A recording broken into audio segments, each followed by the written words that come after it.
Forward. Joining us now, get his perspective. Adam Brandon, he's president and CFO of FreedomWorks, based here in D.C., an organization that promotes liberty and promotes free markets across the country. And they've been instrumental in a lot of political races and in shaping public opinion. And their founder and CEO on now, Adam Brandon. Adam, great to have you, man. Learned yesterday that I could go to, in America's criminal system now, I could go to jail if someone overhears someone else talking on a phone at a loud restaurant. Suddenly that's evidence. the Quigley from Illinois, who actually said hearsay is more effective than direct evidence. When he first said it, I'm like, I must have misheard that, right? Because no sane person would say that. I mean, that's how ridiculous this thing is, Adam. Well, go ahead. If you like the president, you see right through this. If you've got Trump delusion, he should be impeached. This is really speaking to that little swath of people in the middle of America, and this is a public relations trial. This is not a real trial. But then I'm thinking about that person who's watching this, who's kind of undecided, and I think I overheard you say it best earlier in the show. It's kind of it's all deep state innuendo with a bunch of deep internal people, experts, and ex-diplomats. But what did he do? What's the issue? At the end of the day, the aid was delivered, and Donald Trump was given more aid to the Ukrainians than Barack Obama, and there was no investigation. So the investigation that he said you need to launch to get this aid, it didn't happen. So right there's your evidence. There was no quid pro quo. And also, I got to say this. I'm glad that the president is actually trying to do some things to try and fight corruption in some of these countries we're supporting. So at the end of the day, the big winner was Jim Jordan, and the way that he just offhandedly dismisses people as star witnesses. That was one of the best lines in it. We had played the clip earlier where he's like, these are your star witnesses? Is this the best you got yesterday? I want to get your comment on something. I'm trying to get everybody's comment on this. The Republicans came out fighting yesterday. They were fighting, Adam. When was the last time you saw that? I'm used to Jim Jordan and Donald Trump being the only two Republicans who fight. I think what you're starting to see in the long run, I think this could be good for the Republican Party in the sense that you just struck the nerve. Why Donald Trump got elected is because he's a fighter, and people looked at the media and they looked at Hillary Clinton and they said, we need someone, even if he's not 100% perfect on our ideology and consistent with where we've been in the last 20 years, someone who's going to actually get up there and fight for our values. And that's why he's been so roundly embraced by all the parts of the GOP base, even if they were skeptical of him in the beginning, because he is a fighter. And above all, we want someone who's going to fight for our values and our principles. And I think the rest of the Republican Party is starting to look around and be like, gee, this is our path back to the majority. Mm-hmm. It's to be able to stand up to these Democrats and push back on their nonsense. Well, Adam, I really thought you're onto something here, and there might be the silver lining here, right? This might be the thing that ignites a different kind of a majority, because look, we were all sorry we got beat in the midterms, but the Republicans never fought. I mean, Ryan had no message, and right. Half of them ran away from Trump, half of them retired, but a lot of that dead weight's gone now, right? They're gone. Peter King, he's retiring. A lot of these never Trumpers, they're all out of there. But I think if you saw the model, you saw a glimpse of the model yesterday of Republicans, and from the gentleman from Utah, I forget his name, Cooper, I think, Cooper? Okay, yeah. The guy from Utah, Radcliffe, Semenkis from the woman from Wisconsin. I mean, these are people, they were fighting. They were fighting back. And it really resonated. And so we were looking at that yesterday saying, oh my God, where have these people been? Except, as you Right. say, for Jim Jordan, who we know who he is. That's why he got on the committee. But these other people fighting back with some passion and some preparation instead of running away and wringing your hands like Mitt Romney and saying, well, this whole thing makes me uncomfortable. Go back under the rock you crawled out from. These are the Republican losers, Adam, that have taken us down a path to nowhere. We need Right. Jim Jordan, Rand Paul. Those are the guys we need out there fighting. I think you mentioned Peter King, and I've heard a lot of local pundits saying, "Oh, look at all these Republicans who are retiring." I can't think of one of my heroes who was retiring right now. I think the people who are retiring are seeing that the time's up on the swamp, and all the fun perks of being a congressman are slowly starting to go away. With the new type of politics that Trump's bringing to D.C., I think these are people who are retiring, who are not willing to be part of that fight.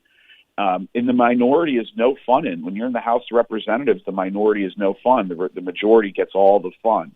So that means the people who are going to be coming back are people who are if they don't care if they're the minority or the majority, they're going to fight either way. And you're starting to see the first look at that. What happens now, Adam? Well, if that was your star witnesses, that means it all goes down from here, right? I mean, who else is going to come? A bunch of other people who I overheard someone talking to Donald Trump at in a sauna. I mean, is that what we're going to next? Like where is this? If those are your star witnesses, I'm not sure. Republicans would be incredible if Republicans were allowed to call a couple witnesses and cross-examine. I don't see that happening right now.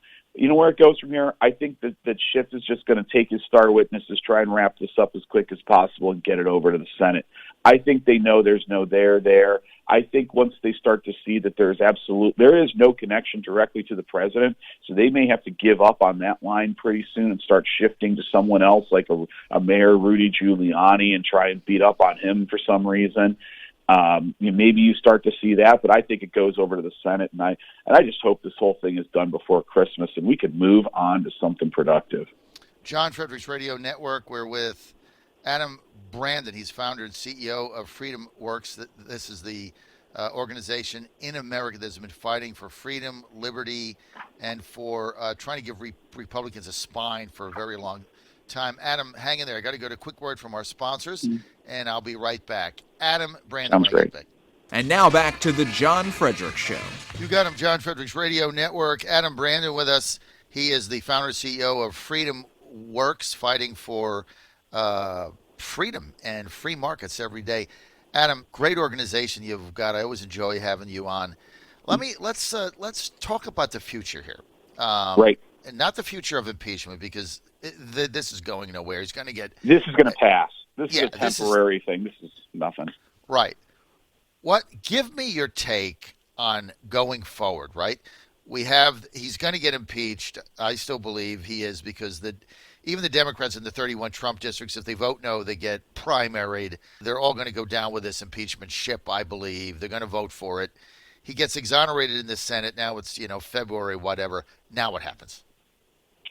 Well, I'm looking at what happened in the last midterm election.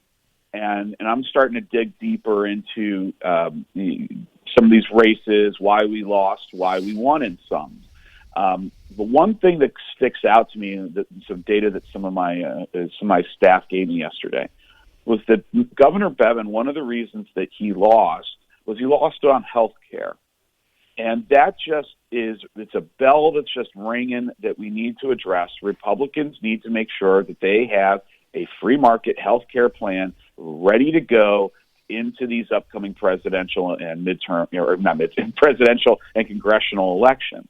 The good news is a couple weeks ago, the Republican Study Committee unleashed a fantastic free market health care plan that would have lowered prices and expanded choice for Americans.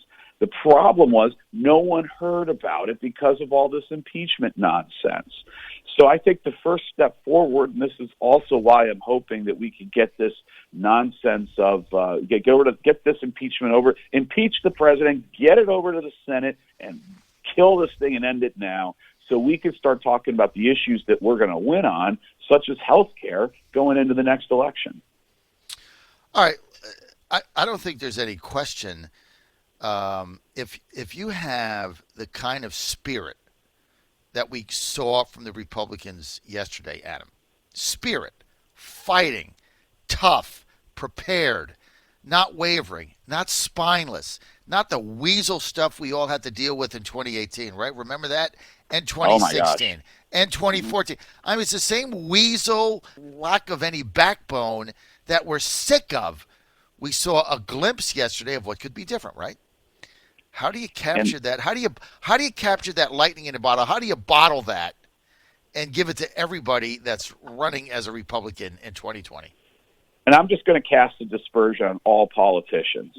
I always start a speech off asking people what is a politician's number one goal, and the answer always is re-election. Right. And what I think happens is that there's a lot of thin-skinned politicians with their fingers up in the air, seeing which way the wind is blowing. And when they see this and they feel that energy that these Republican members are getting, all of a sudden it's, oh, that's the path to victory. I see. And so I think just as this hearing continues, as long as those GOPers keep the pedal to the metal and pushing back, and they start seeing that their numbers are rising, that the sky is not falling, that's when you start to see people starting to change their campaign behaviors. That, oh, I'm going to get elected if I become more of a fighter. Now, there's a lot of people like Jim Jordan who are the true believers, and I keep them on a whole different pedestal. Right. But most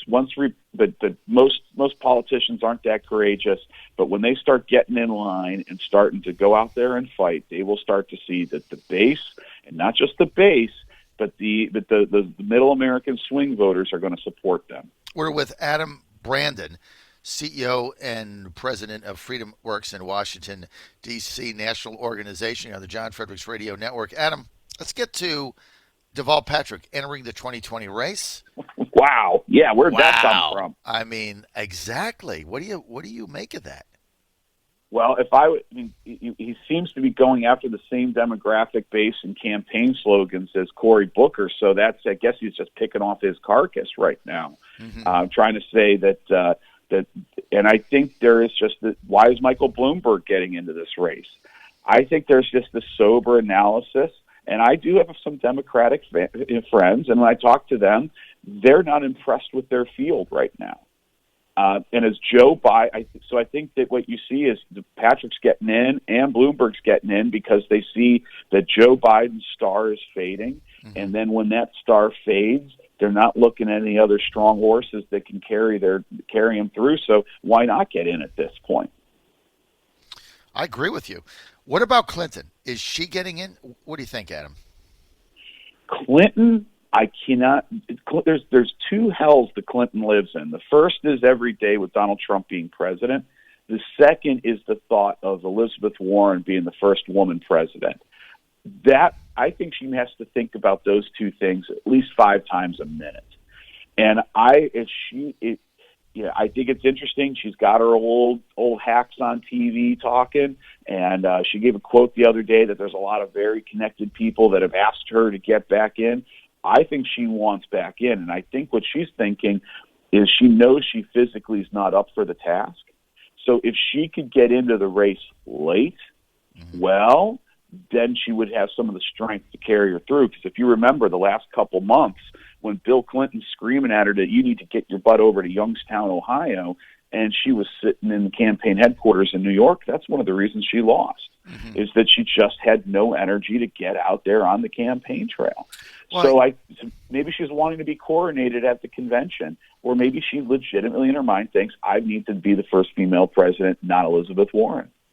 Well, it's interesting that you say that. A lot of us really kind of forgot about, she got sick. Remember, she collapsed, and nobody wants to focus on that. Hope she's okay. But you're right. I mean, it's not like they decided not to do these states or do more events. It's that she tired, right? She just physically tired. and that was kind of off the radar screen, right?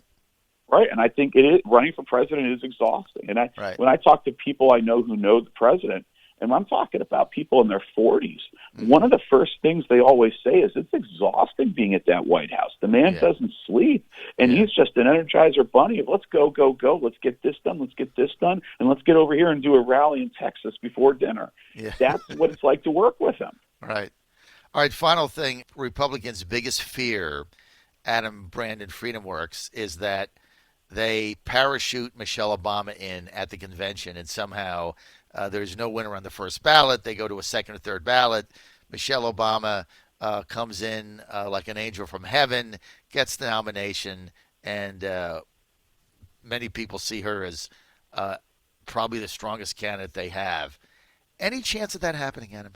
Well, I still can't believe it. I travel a lot. I go to airports, and I still see her face on magazines. How many years later?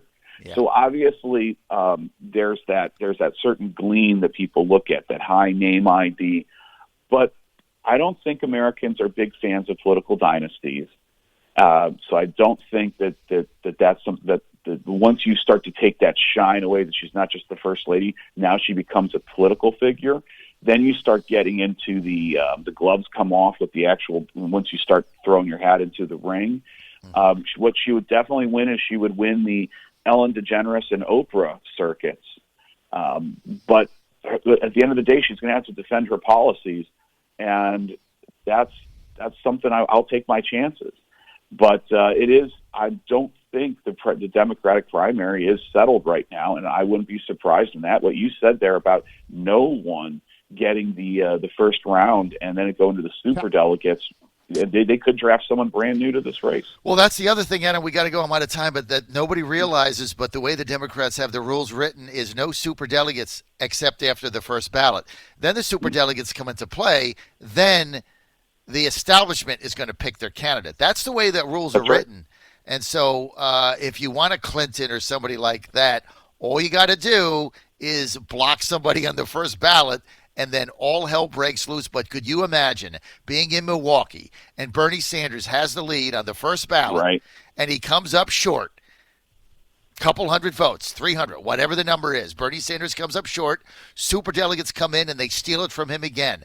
That place, Milwaukee, will be set on political fire. No question about it, man. They got a lot of problems going into this thing if they try to take it from Sanders, who I still believe, Adam, is going to be their nominee. When push comes to shove, he's got the most loyal base. They're going to show up for him. They're going to work for him. They're going to keep giving him money, and I think he wins Iowa, New Hampshire. And I got to go. Michelle, if she got it, is there any way that those people show up to support her? Who knows?